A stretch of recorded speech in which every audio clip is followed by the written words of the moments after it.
Vamos a comenzar a analizar al cuerpo humano desde las estructuras más pequeñas que lo conforman. Estas son las células eucariotas.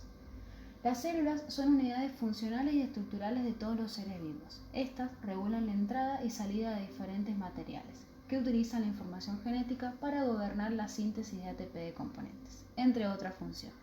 A su vez, están formadas por tres elementos principales: membrana plasmática, núcleo, característico de células eucariotas, y el citoplasma.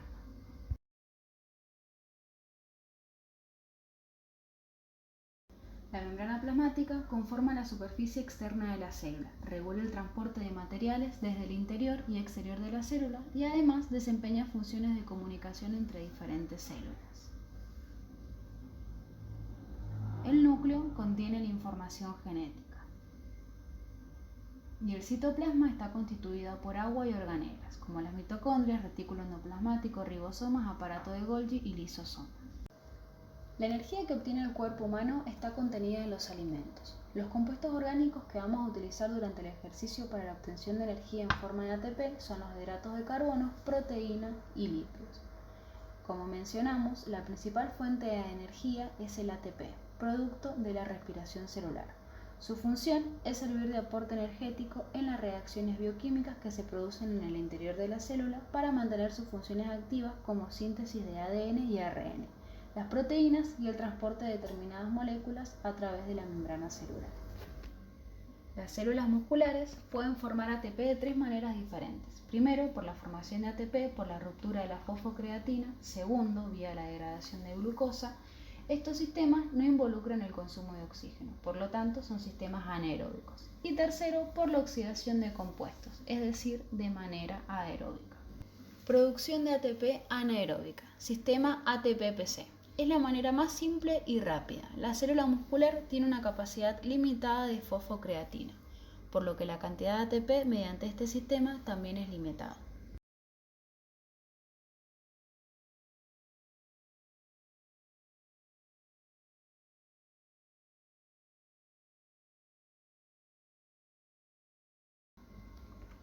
La segunda vía, relativamente rápida de producción de ATP sin un incremento del consumo de oxígeno, es la glucólisis. Esta involucra la ruptura de la glucosa como reactivo para formar dos tipos de productos, el ácido pirúvico o el ácido láctico. La vía glucolítica es la vía anaeróbica utilizada para transferir la energía liberada en la degradación de la glucosa para formar ATP. La misma ocurre en el citoplasma de las células musculares. Y por último, la producción aeróbica de ATP. Ocurre dentro de la mitocondria e involucra la interacción entre dos sistemas complementarios. El primero, el ciclo de Krebs, cuya función es la oxidación completa de carbohidratos, lípidos o proteínas utilizando el NAD o el FAT como transportadores de hidrógenos. El segundo proceso es el que involucra la formación de ATP, en lo que se denomina fosforilación oxidativa o cadena de electrones.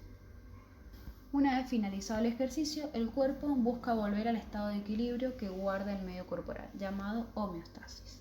El siguiente tema a abordar son los tejidos, agrupación de células que realizan una función determinada. En esta oportunidad analizaremos el sistema locomotor, formado por tres tejidos: huesos, articulaciones y músculos.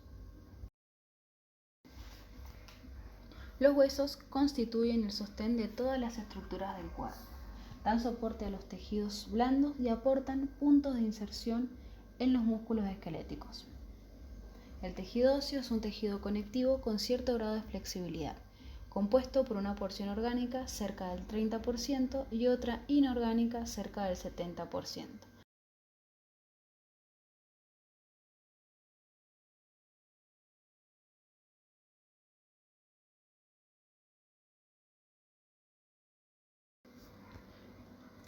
Las células que componen el tejido óseo son las osteoprogenitoras. Estas son células poco especializadas derivadas del mesénquima. Son las únicas células del tejido óseo con capacidad de dividirse. De estas derivan los osteoblastos, que se transforman en osteocitos. Y también encontramos los osteoclastos, derivados de los monocitos, y se encargan de la reabsorción o destrucción de la matriz extracelular. El tejido óseo se clasifica en compacto y esponjoso. El hueso está formado por la diáfisis, porción central del hueso, una epífisis proximal y otra distal, y la metáfisis, regiones donde la diáfisis se une con la epífisis. Articulaciones. Una articulación es el punto de unión entre dos o más huesos. Son las que permiten el movimiento del aparato locomotor. Las podemos definir en su estructura como fibrosas, cartilaginosas y sinoviales, y en su función como de artrosis, mucho movimiento, anfiartrosis con poco movimiento y sin artrosis sin movimiento. Las articulaciones fibrosas se caracterizan por la gran integración de los huesos que la conforman, presentan tejido conectivo y fibroso. Las articulaciones cartilaginosas presentan uniones de fibrocartílago o cartílago hialino. Y las articulaciones sinoviales son las más complejas anatómicamente, pues son capaces de desempeñar diferentes funciones mecánicas. La estructura articular está formada por al menos dos segmentos óseos: cartílago articular, rodetes marginales, meniscos, cápsula articular, cápsula fibrosa, ligamentos, membrana sinovial y líquido sinovial. Músculos. Existen tres tipos de músculos: liso, cardíaco y esquelético. Analizaremos el músculo esquelético. El músculo esquelético está formado por las células musculares estriadas, además de ciertos componentes de tejido conectivos que envuelven y protegen las fibras musculares. Los músculos esqueléticos se contraen y relajan para mover mecánicamente el cuerpo. A este proceso lo llamamos contracción muscular. En la contracción muscular, los filamentos de miosina toman a los filamentos de actina y hacen que estos se deslicen sobre ellos, haciendo que los discos Z se acerquen, sin que se acorten o modifiquen los propios miofilamentos.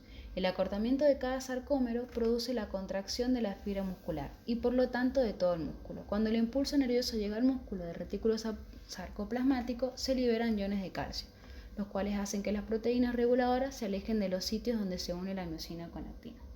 Estos tejidos permiten la mecánica del movimiento humano, entendiendo la mecánica como la acción de la fuerza sobre cuerpos materiales. Las dos áreas de estudios son la estática y la dinámica.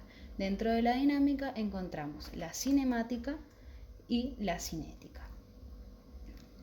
En la mecánica dinámica cinemática encontramos tres tipos de movimiento: movimiento rectilíneo uniforme, movimiento angular y movimiento curvilíneo.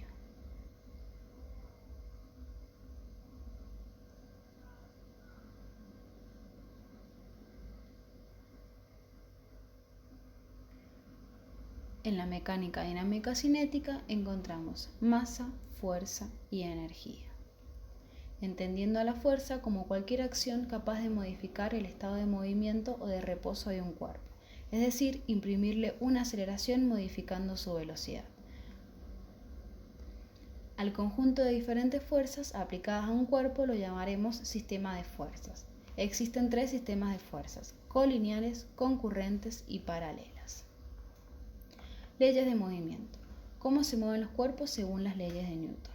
Primera ley, ley de inercia: un cuerpo en reposo permanecerá en reposo y uno en movimiento continuará en movimiento con velocidad constante a menos que una fuerza actúe sobre el cuerpo que altere su estado de reposo o movimiento. Segunda ley, la aceleración de un cuerpo es directamente proporcional a la fuerza resultante que actúa sobre el cuerpo e inversamente proporcional a su masa. Tercera ley, de acción y reacción: si dos cuerpos interactúan, la fuerza que el cuerpo ejerce sobre el cuerpo es igual y opuesta a la fuerza que el segundo cuerpo ejerce sobre el primero. Finalizamos este video con palancas, máquinas simples las cuales constan de segmentos óseos. Como palancas, las articulaciones como apoyo, los músculos agonistas como la fuerza y la sobrecarga como la fuerza de resistencia. Tenemos tres tipos de palanca. Palanca de primer género: el apoyo se ubica entre la resistencia y la potencia. De segundo género, la resistencia se encuentra entre el punto de apoyo y la potencia. Y de tercer género, la potencia se ubica entre la resistencia y el punto de apoyo. Muchas gracias.